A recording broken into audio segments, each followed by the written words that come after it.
Good afternoon, ladies and gentlemen. Welcome, welcome. Thank you for travelling as far as you've come from all corners of Cornwall. And thanks, a massive thanks to our host here, Healy's Cider Farm. This is a true Cornish family business. It started its life in Mevergissey, not far from where I am living, and it's been on this site for 30 years. And I'd really, really like to give a genuine thanks to them.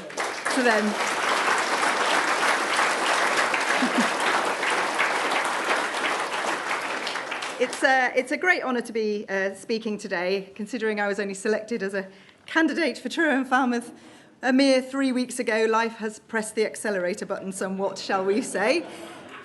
We are fighting the election that should never have been. Parliament finally gave way, and it's given the voice back to the people, as it should have done. And we need to take them with us on a wave of optimism and with the light at the end of the tunnel for Brexit.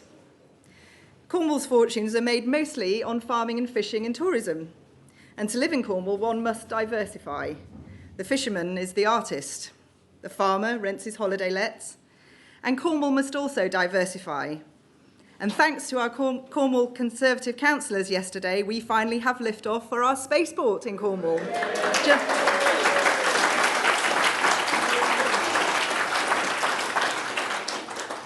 As the wife of one of those fishermen, I know that a catch can never be taken for granted. It is hard-earned.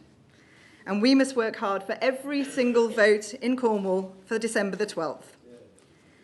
And to that end, I'd like to thank everybody who's been helping the six blue candidates, in their efforts to return 6 blue MPs for Cornwall.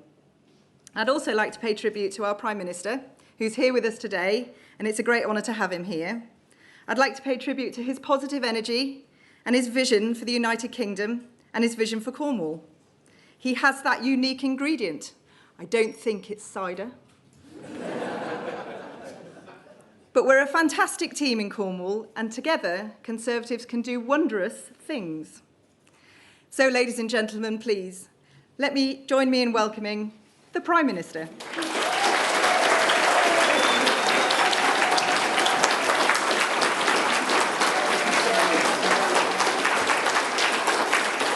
Right.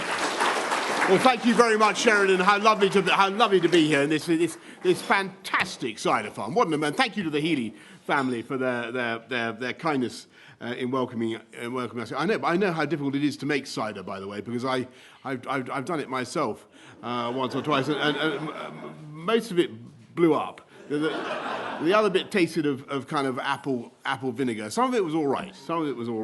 But I'm lost in admiration for the Healy family. It's great to be here in Cornwall, where, of course, my father was born in Penzance. His grandfather lived in Carbis Bay, and I was running along the beach in St Ives this morning very slowly, in the dark and the rain and the wind. And I thought, why are we doing this time of year? Get back to Sharon's, but why are we having an election on the 12th of December? And I think we all know the answer, and Sharon has put it's because Parliament won't get Brexit done. And we're totally blockaded, and we've got to get on with it. And until we get Brexit done, as I think everybody understands here, this country as a whole cannot move forward together in the way that we want. And in the last few days, we've seen from their manifestos what all the other parties would do when it comes to getting Brexit done. What would they do? They'd stop it. One way or the other, the Liberal Democrats are proving that they're neither liberal nor democratic, want basically to reverse it. The Scots Nats obviously endlessly want a second referendum on Scottish independence. This is all they're ever interested in. Though they'd also want to block Brexit. As for the Labour Party, a most fascinating situation. They of course want to block Brexit, but they want to have a second referendum on a deal yet to be done by Mr Corbyn, when we don't yet know what Mr Corbyn's position would be on that deal. And he said he's going to be neutral on the deal that he proposes himself to secure for the European Union. It's quite an extraordinary state of affairs for somebody to be standing for the office of Prime Minister of this country without revealing to the electorate what position he proposes to take on the most important issue facing this country. I mean, he used to be indecisive, but now he's not so sure. He's going to sitting on the fence for so long, the iron is going to enter his soul. In fact, I was at Goon Hilly Earth Station earlier on today, scanning the heavens, and I wondered whether that incredible equipment might be able to detect the black hole at the heart of Labour's Brexit policy, because I can't work out what they're going to do. And I think, frankly, if the Labour opposition cannot give leadership on that vital question now, I do not see how they can lead this country next year, and I don't see how Mr Corbyn can offer the leadership to do it. And we need to get Brexit done because we're a democracy, aren't we? And whether we voted leave or remain, I think most people in this country want us to come together and move forward and respect the will of the people. Don't you think so? I do. Let's get it done. And it's also. And that would give us, everybody, a chance, by the way, everybody who wants to build a wonderful new partnership with our European friends, get on and do that. We're being held back in so many ways by this stasis, this political blockade, this as though like a reticulated python that has swallowed a tapir or something. And simply, if I got that right, that's what our politics resembles. And this is a dino rod election, if you like, to clear the blockage and get it done. And it's not so much about the advantages of Brexit, though they are, in my view, very considerable to this country, whether it's organising our own legislation and regulation to suit the needs of the UK economy, or cutting VAT, or having free ports, free trade, having our own Australian-style points-based immigration system to sort out immigration in this country at long last. There are many, many advantages to Brexit in itself, but actually it's about more than that. It's about responding to the call of the country to do things differently and better. And when people voted for Brexit, they were also voting for a different approach to our economy and a different way of bringing the country together. 17.4 million people voted for change, and we're going to do things differently and better. And we are going to unite and level up across the whole country. And that matters particularly here in the southwest, here in Cornwall, where we need better infrastructure and we need fantastic gigabit broadband and 4G mobile telephony, which we're outlining today. Because it's through, of course, it's about public services. It's about investing in great public service. And there's a lot on this pledge card about it. I hope you've all got a copy of this pledge card. Do you need me to recite the details? I mean, you know what we're going to do with investment in hospitals. 20 upgrades, 40 new hospitals across the country, including many here in the West Country. It's about investing in police, 423 more police here in the West Country, in the Southwest, 20,000 initially and 20,000 across the whole country. Levelling up funding for education across the whole country, both in primary schools and in secondary schools, taking up to £4,000 a year per pupil in primary school, £5,000 per year per pupil in secondary schools, making sure that everybody has better access to after-school clubs, before school clubs, giving wraparound childcare. We believe in having fantastic public services, and we can do these things. Without ruining the economy of this country. We're going to have a different approach. But we can do these things whilst bearing down on taxation, without raising either income tax or VAT or national insurance contributions. And at the same time, we can make fantastic investments in infrastructure, in education and in technology. The A30, the A303 a bit further away, we're certainly going to do that. We are going to do the Dawlish blooming railway line, which about time we sorted that out. And this is the right moment to do it. And I think Sharon mentioned earlier on, this is the moment to be investing in technology, not just broadband and 4G telephony, but stuff like our fantastic space program. I mean, these are going to be long-term jobs for the United Kingdom, and it's wonderful what's happening at Newquay now. And by the way, there's going to be another one in Scotland as well. So in 10 years' time, this country will be a space technology satellite superpower because of the investments we're making. That is going to be good for the whole of the UK. Scotland, Cornwall, you're talking about investing in every part of our United Kingdom. Infrastructure, education, technology, bringing the whole country together, levelling up and uniting. That is what I think the people of this country want to see. They want to see the potential of this entire country unleashed. And that is why we need to get Brexit done. It is not rocket science, except obviously when it is rocket science in the case of what we're doing in Newquay and in Caithness. And how can we do all this? How can a one nation Conservative government do all this? What's at the heart of our philosophy? It's very, very simple. It's that we see the balance and the symmetry in the UK economy between fantastic public services, between sorting out the A30 and the railway line at Dawlish and education, all those things that we need to do, and a dynamic market economy, which we believe in.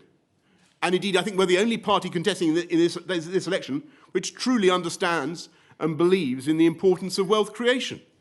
As far as I can make out, looking at everybody else. Do you not think so? And we think...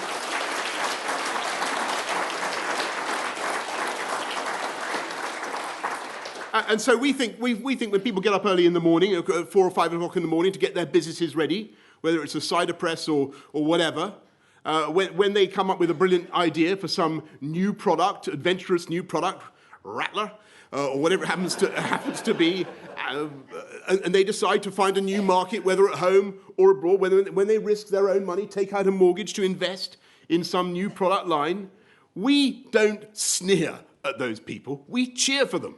They are the backbone of our economy, and we support them. We support them. And that's why we can do all this, and we can also cut national insurance and cut business taxes, as we will in our first Parliament, in our first budget, if we're lucky enough to be returned on December the 12th. And what would Corbyn and McDonnell do? We've seen what they would do. It would be an absolutely ruinous programme, an economically disastrous programme, putting up taxes for everybody in this country by about £2,400 per taxpayer. Look at the. I don't know if any of you saw an interview last night with Mr. Corbyn, in which it was perfectly clear that the burden of taxation, because of the 1.2 trillion debts that they were, would fall on everybody. And it's worse than that. It's worse than that, of course, because what would happen is that the scale of the spending and the borrowing would be marked down internationally, and UK debt would cost more, and interest rates would go up, and people's mortgages would be affected, and it would be, I'm afraid, economically ruinous for our country. And that is not the right way forward.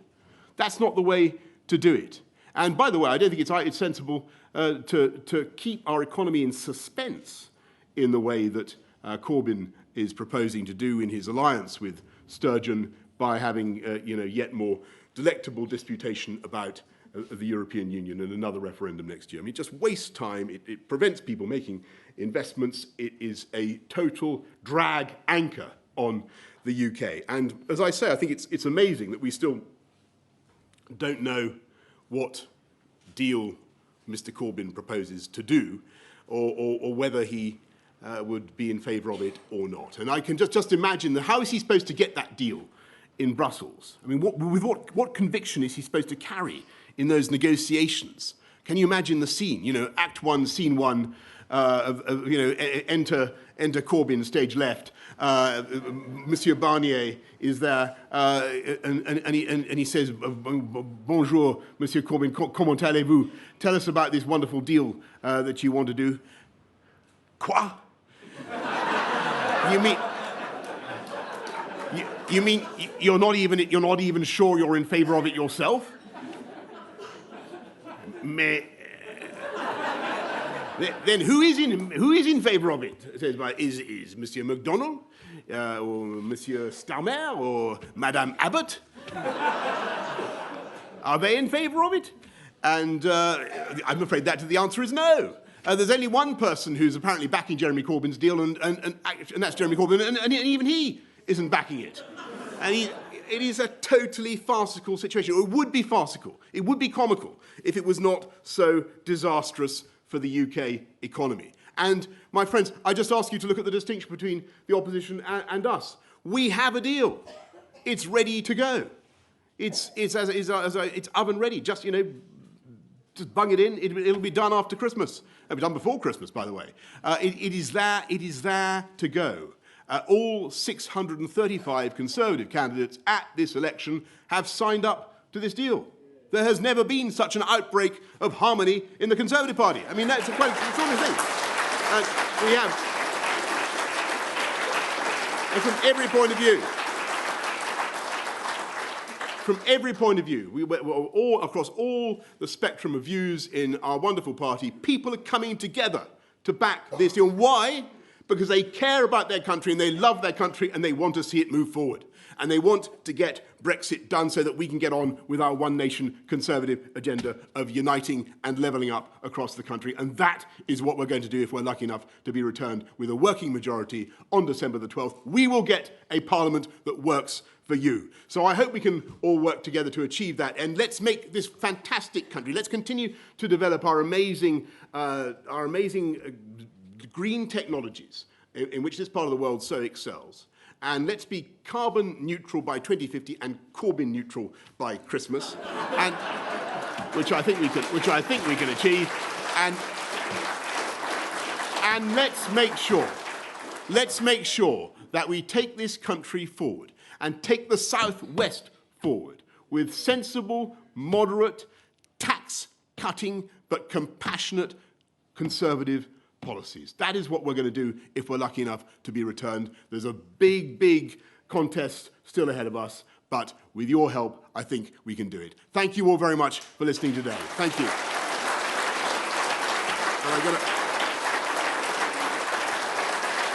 Thank you.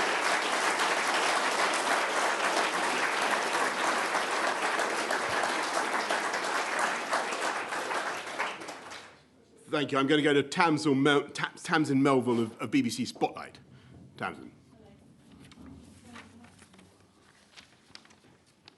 So when you were elected leader, you said you were going to fix the crisis in social care. It was one of your priorities. I'm looking at this Get Brexit Done. Yes. What's going to happen for the South West? I can't see it on here at all.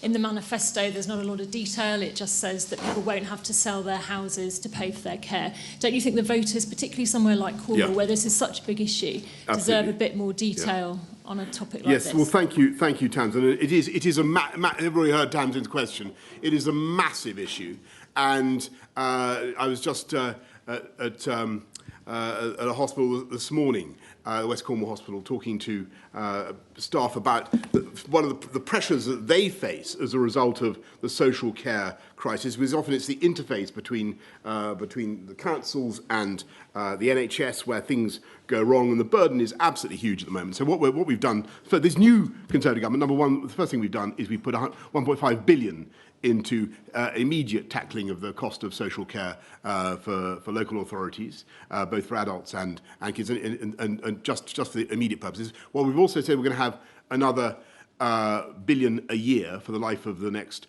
Parliament to deal with the extra costs that social care is imposing.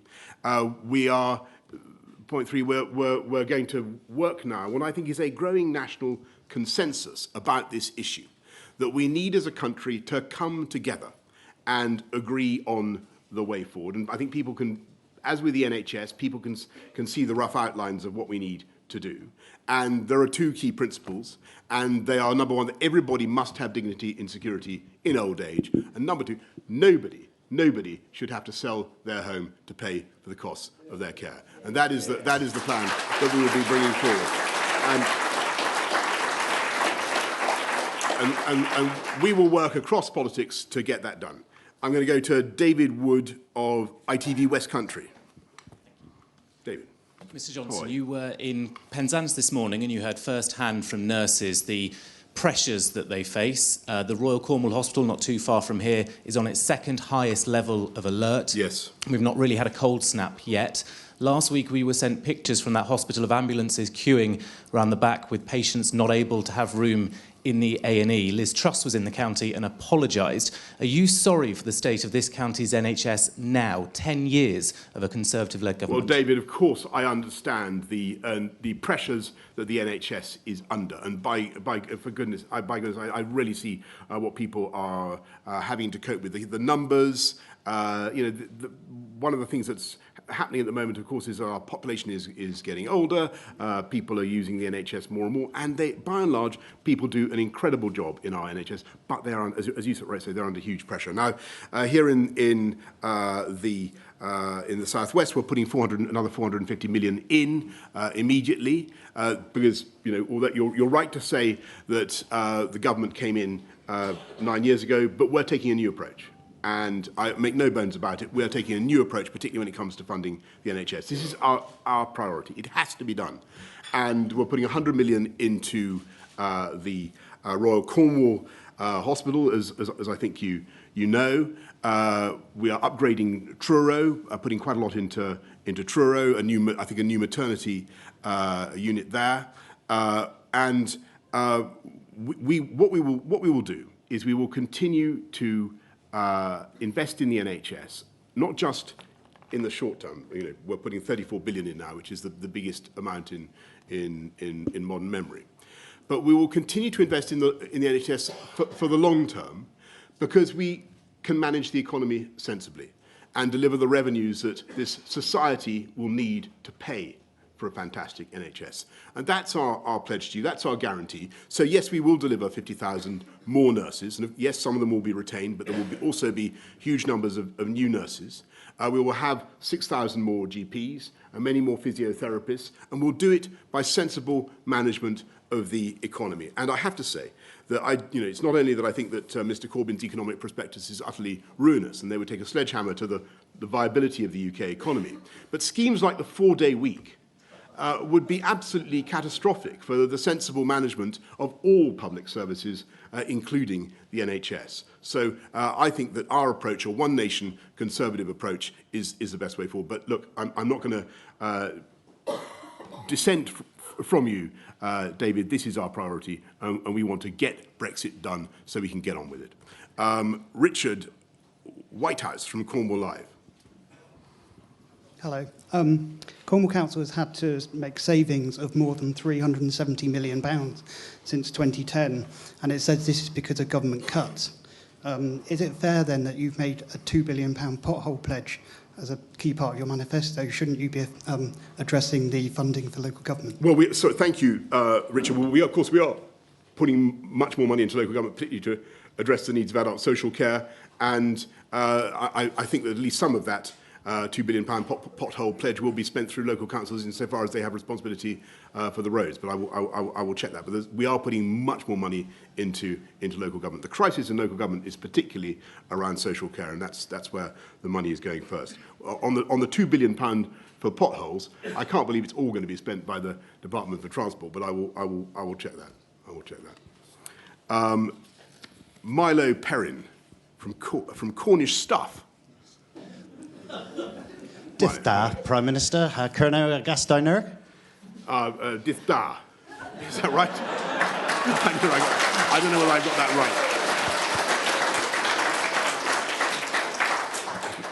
right. That means hello and welcome to Cornwall, for those who don't understand. Here you are a long way from Westminster.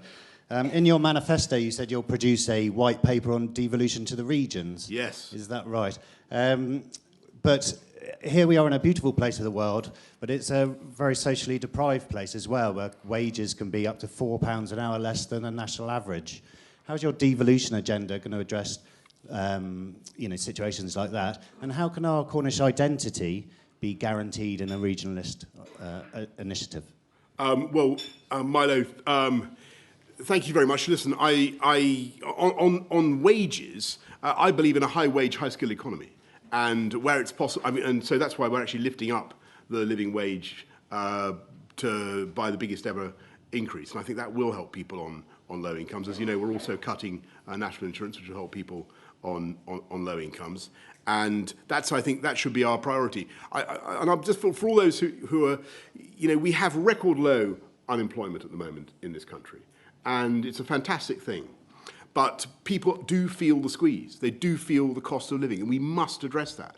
And one of the reasons I massively expanded the living wage when I was running London was because I did come to the conclusion that it was actually going to help increase the productivity of many businesses and would create greater loyalty and greater performance, and it does.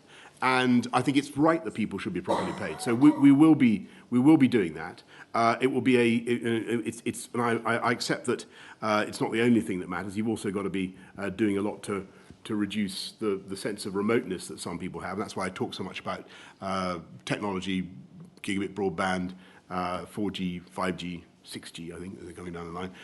All that we got to do, because that promotes people's sense of possibility in their lives. Plus bus routes, buses. I am a fanatic about buses, and I think that you can do a huge amount with a decent rural bus network, and we will be doing that as well.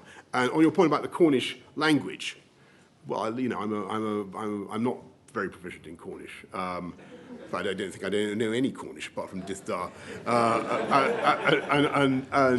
But I think obviously it's a wonderful thing for people to celebrate their heritage and to have an understanding of it. And I would certainly want to encourage local authorities, local government, devolved government to champion Cornish and to make sure that it is spoken and understood in the way that you obviously do.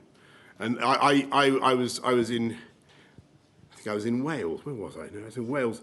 I was in Wales 2 days ago, and I learned a wonderful word in Welsh. I wonder whether it's the same in Cornish, because I know Yaki Da is quite similar, isn't it? I was trying to describe, say something about our deal, which I said it was oven ready, and actually, and I said in Wales you could put it in the microwave, which in Welsh is you pop it in the pop tipping, which is the Welsh. What's the Cornish for microwave?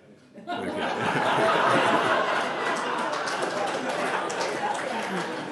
Well, anyway, I'm all in favour of the encouragement and the celebration of local traditions and language, and we should certainly be doing that. Andy Ballantyne from Heart Radio Southwest.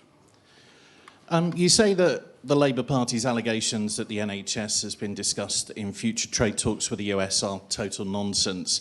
If that is the case, can you explain why the documents show that it was discussed and why these conversations did happen? No, I'm sorry. It is a total nonsense, and it is endlessly repeated by the Labour Party that the NHS is somehow up for sale or going to be negotiated in a trade deal. Nothing could be further from the truth. That will not happen under this government or indeed any Conservative government. And I think what you've heard from me today is our commitment to the NHS. And there's only one reason why the Labour Party continues to bring this up. Which is a total invention.